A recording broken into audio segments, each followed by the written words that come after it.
There can be a lot involved, but it's very rewarding. In this video, we're talking to sound designer Suddi Raval about what a typical day is for him in the games industry. 1, 2, 1, 2, check. You think that's funny? What is your role, and what is a typical day for you? My role is audio director.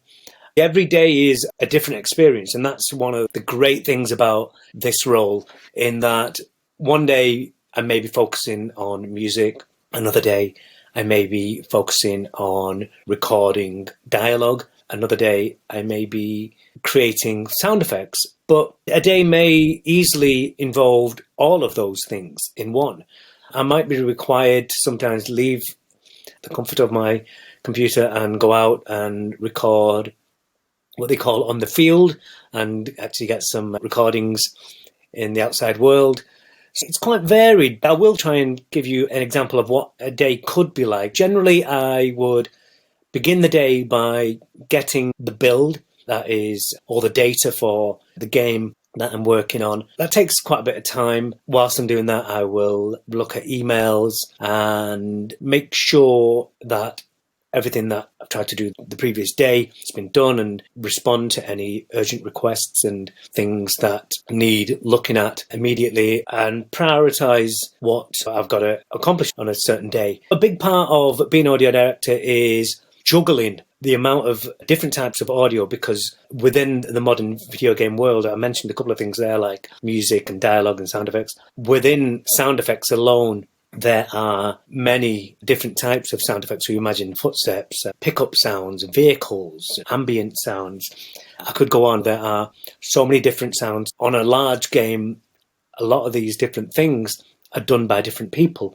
So I have to make sure that the right task is given to the person who's best for that job. It's my responsibility to make sure that the overall vision for the game is met, and any problems there are within the game from a sound point of view, I deal with them.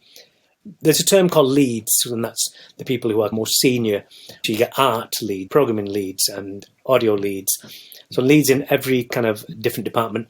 I'll speak with the various leads and respond to their requirements, and just make sure that the things that need to get done are done. And you also have to make sure that they're done at a very high standard. So that's one of the things which are very important in the modern video game world, that there's a standard that you need to achieve, and it also meets the vision of the designers and what the company are trying to do and the image that they're trying to project for that title. So there's quite a lot what's involved in doing my role.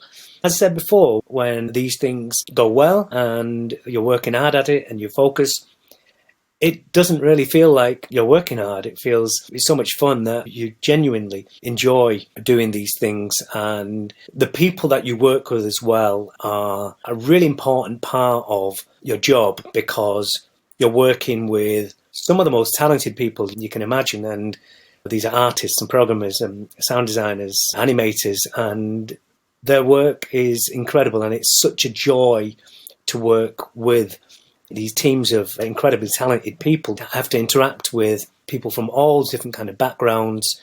And now with people working from home, that can very often mean speaking to people from around the world as well, which is loads of fun. There can be a lot involved, but it's very rewarding. So there, you get to do lots of varied work. And you get to talk to lots of different people as well. Click here to listen to Suddi talk about the differences in between indie and AAA games.